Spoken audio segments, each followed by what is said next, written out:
So I've been photographing fireworks for pretty much as long as I've been photographing. It's one of the very first things that I did. Now, when I did that back in the day, it was on a digital camera, and basically I had zero understanding of composition, and all I did was just dial in the shutter speed and maybe the aperture back in the day, and just kind of shoot quite fast shutter speeds so that way the fireworks could be caught in motion. And basically I was just trying to get the actual firework itself. These days I know better when it comes to my composition and what I'm actually trying to communicate to people, but I digress. I don't think there has been a video on YouTube about shooting fireworks, in particular on film, and I thought I would go ahead and do that and take my better understanding of composition these days and see if I could make some really cool firework photos. Now, most of this was on slide film. You've already seen what it looks like on negative film, but I mainly did this on slide film because I really wanted to see what it looks like on slide film and potentially look at projecting it. Now, I'm going to show what the results are in a little bit, but just sit back and relax and watch me go out and explain what you kind of might want to do before you go out and photograph the fireworks. So let's go. So the first things first is you'll want to go ahead and actually try and map out your photograph beforehand. That means setting up your camera and just seeing what the view is like. That is going to be my most helpful tip for you, probably for this video. Now, I had two cameras on me, which was in the Mamiya 645, and then I had some Ektachrome 100X in the Mamiya C220. I made sure to load up my film well in advance beforehand, just so that I could make sure that I was ready. And I made sure to go out and check what the site was like beforehand without any film in there, just to stop myself from wasting any rolls.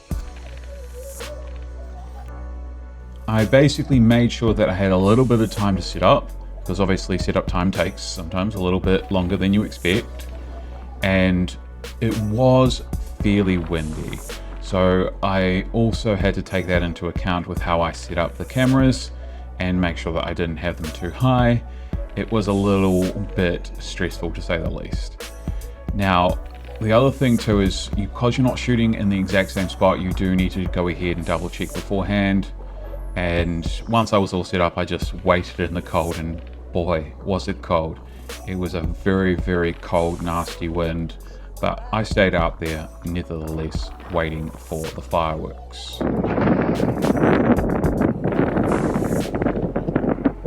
And of course, once the fireworks started, I was pretty much just going crazy between the two cameras, firing as much as possible. Now, the reason why I have two cameras is to capture as many shots as possible. I didn't actually capture that many, and what I had was the Mamiya C220 on the right with the slide film, and you can see me capturing it here. Now, with that, I have got the mechanical shutter release, and I'm clicking that down on B mode and then releasing after the main boom has gone and it started to make that crackling sparkling sound. And then on the left here, as you can see, I have the Mamiya C220, the Mamiya 645, and with that, the great thing about that camera is it has the ability to do up to an 8-second exposure, which was perfect for the 800 speed color negative film that I had in it. The reason why I had the two cameras was I just wasn't too sure which ISO would be best suited, whether it would be 800 ISO, which is often recommended for nighttime photography, or if I could get away with the 100. But as you can see, 800 here looks really, really cool. But, and you'll see in a bit, the 100 ISO might be even better.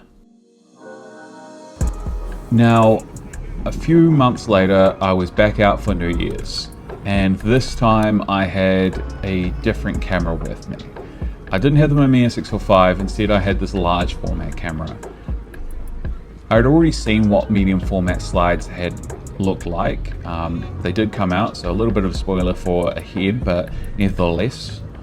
With the large format, it was going to be incredibly more tricky. Large format is way more difficult to go ahead and photograph, but I just knew I had to.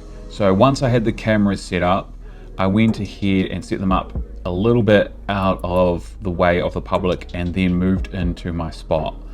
I would recommend that when you are doing this, that you choose, if you're going to be near people, to go ahead and choose a spot near like a pole or something. You are sacrificing potentially where your composition may be and what freedoms you have with your composition. But when you've got a large setup like this, you really just don't want people knocking it, and people will stay away from objects more than they will stay away from you. So bear that in mind.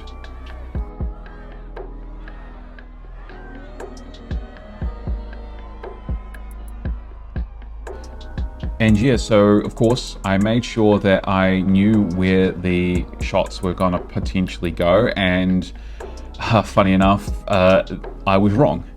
This is the really hard bit when photographing the fireworks, is sometimes you don't know exactly where they're gonna pop up, and I was wrong. I had to quickly move and then just fire as much as possible whilst those fireworks were exploding, and it was fairly difficult to do so, but I did manage to get 2 shots on the large format, and I think about 3 shots on the medium format.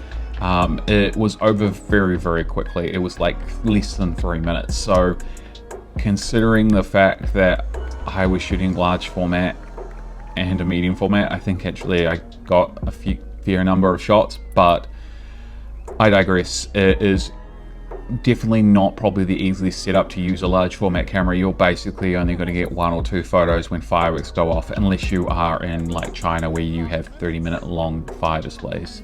Then it might be possible. And then bam, it was all over, done and dusted.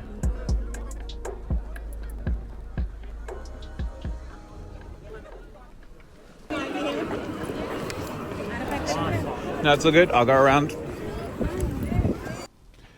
Okay, so now we're back from all of that, and you've heard from me as to what you should go out and do. Of course, you don't have to take on all of that advice. You do you.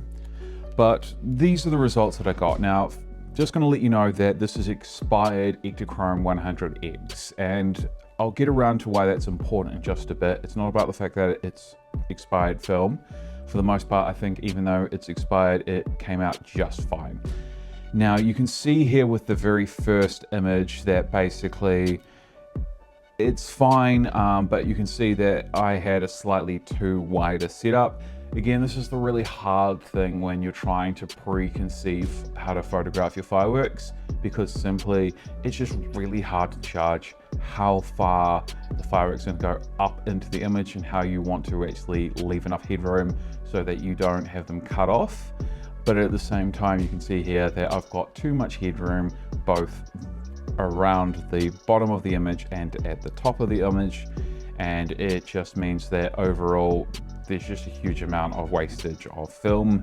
But hey, as you can see with the second photo, it's got a little bit more fireworks happening there. It's a little bit better. I think with the very first image I might have needed to move the composition because I think things have moved potentially, but anyway, I digress. You can see here now with the third photo that basically, because the firework explosion is a lot larger, you can see the image, and you can see that basically firing for the length of the firework came out pretty well. As you can see with all 3 images, there's basically no atmosphere, light or anything around the top and the bottom, which means that there is a lot of shadow there, which just means that you just got a lot of darkness. There really isn't much atmosphere happening. However, once you start going for some longer exposures, and I do remember at the time when I was photographing this, because I'm photographing this and the Mamiya 645 at the same time, There were some times, I think, with these later photographs that I was holding on for a little bit longer, and it kind of gets around to my point that I've said several times whilst trying to record this video. Maybe shooting the boom isn't necessarily the best way to do it. It's all right, but you're basically only getting one firework at a time, and you're also not really getting much, you know, haze or external light. And if you're photographing the water's just black, because that boom is only, what, 8 seconds, 10 seconds, something like that. It's not long enough for 100 ISO film to illuminate the water and to actually get that luminance there. So you might want to go for a couple of fireworks, and what you might even want to do is just photograph for the natural exposure time that you would need to do in the dark. So maybe what you want to do is go out, do some night photography at the location if you can, or just, you know, do hopefully a bunch of night photography to the point you kind of get the understanding of how long you need to expose for a said given environment like a city like this, and then just shoot for that. You will get some potentially overexposed highlights with some of the fireworks, in particular this style of fireworks right here, the ones that are very short and very crackly, just because they're just constantly exploding and they've been overexposed. But hey, it's fireworks. They're bright objects. Them being overexposed isn't really a big problem. You do get a little bit of loss of color, but I digress, it's not really the biggest problem. I think I actually like these images more, where you've actually got the colors on the water, and also you also get a bit more luminance in the sky, just simply because not just the longer exposure, but as you can see potentially with some of these photos here, that there's a bit of smoke coming around, and that would probably make a lot more reflections in the air that would come back to the camera. So yeah, that's initial. I was pretty happy with it. I mean, they aren't the greatest photos in the world, and I would like to take these again, but overall that was a pretty good go, and I think compositionally an improvement over what I did about 10 years ago. Now, I had 2 rolls of this Ektachrome 100X, and the reason why I bring this up is normally I buy film in batches when it's expired. If one's good, they're all good, but that's not the case here. What we've got is some just desaturation, and you can see this with the daytime shots over here of Mount Taranaki and myself and my friend. It's just, I don't know what is up with this. It's just dark where it doesn't need to be. It's just muted where it doesn't need to be, but there's still images. There's still the fact that basically you can tell that these are exposed correctly, and what we've got here is just overall a better composition. I think with the second set of photos, I really wanted to go out and photograph people in them. I thought that was highly important, and I wasn't wrong. I think when you have the people in them, you're providing what is basically a collective experience. Fireworks are a collective experience, same as movies. You go to them as groups, and I think capturing that is a better photograph overall. And in particular, if you can get the fireworks lined up right in the middle, it's much cooler. And when you've got the people in motion, normally I'm not a big fan of too much motion in my, I guess what you call street photography, but in this situation, I think it's a lot cooler. I think it really just kind of adds to the energy and atmosphere that is there. So if you are going to go ahead and photograph fireworks, maybe take that into account. You can go for the very landscapey kind of firework, and that's kind of cool, but I think capturing this is potentially better. But that's just my personal opinion. You don't have to listen to it. You can put me on mute if you want. Now, what we've got here is some slide film. Now, when I went out, I tried to photograph 3 slide photos. I only got 2, and I'm just going to touch the edge of this, so please don't freak out. What we've got here is my favorite fireworks photograph so far. Now, it could be just because it's large format and you just get basically what is a piece of artwork in itself, very highly detailed. But what I really like about this image is you've got the movement here on the left. Unfortunately, on the right hand side, it's a little dark because everyone's not wearing bright white clothing like me and the guys on the left here. But still, you can tell that there's some people here. I just really like the colors in this image. I don't normally like to say this kind of wording when I do these videos. I think it's basically self-absorbed. But overall, this is going to be one of the few times where I do talk like that. And I think that generally the composition is pretty good. You've got like a V composition here. And on the actual scan itself, it's awesome for the fact that they included the little data sheet right here and just kind of gave my photograph a little bit more character when they scanned it. And I just kind of like the colors and the richness of this. But the downside is that with both large format and medium format is that neither of them you can really project very easily. So whilst I've got this as a slide photo, I'm basically missing out on the real experience with it. So I would recommend that maybe you instead shoot 35mm slide film, simply because if you can project it, it's a whole nother experience and far better than a light table like this one here. That being said, I am looking at building a projector for this, and it is an ongoing project which you will see at some point in the future. But I digress. Now, what we've got here is again another large format photo. This one here was taken on Fujichrome 64T. Now, the thing about Fujichrome 64T is that it is a tungsten balance film, and I probably should have figured that it was going to do what you can see here. And what you can see here is just very washed out. There's nothing more that I can say than just a very washed out image.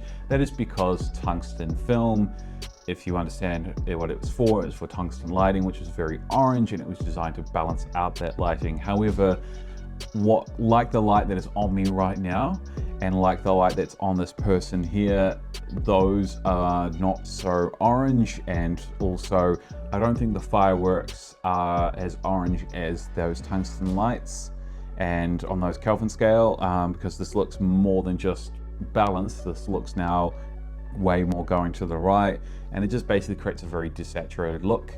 I don't dig it. I think the other one was much better. So if you do have some sheet film or slide film of any kind, preferably don't use the tungsten base, and I would say the same for negative.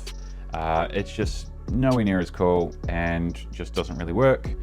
I would also say the same for trying to do Lomo turquoise, Lomo purple, or any other specialty film stock. I would probably say the same potentially about red scale, though I think red scale potentially could look awesome. Maybe not with people in them, but you know, the earlier landscape photos that I showed. Black and white might look interesting, but you are removing color, and I think fireworks are very much about color, so who knows? Maybe, I don't know, just maybe. You can try it. Yeah, so that pretty much wraps up the video. Like I said, if you want to go ahead and photograph fireworks, just shoot for the length of the boom, or shoot for as you would normally do at that scene with nighttime photography. Whatever works will work. Surprisingly, you can expose slide film like this quite randomly and it comes out. So that is pretty cool. That's definitely not something that I would have thought would have worked, but as you can see by the results that I've got, it did work. So hey, it's almost 2026 and New Year's is shortly upon us. So hopefully you see this video beforehand and you go out and photograph some fireworks. So I hope this has been helpful to you, and you know, take on the advice as you want to, depending on your situation. And as always, it's been real, guys. Until next time, I guess. And if you got any questions, just ask in the comments. I'll respond. Unless I'm on holiday, which I probably won't be whilst this video's on, but we'll see.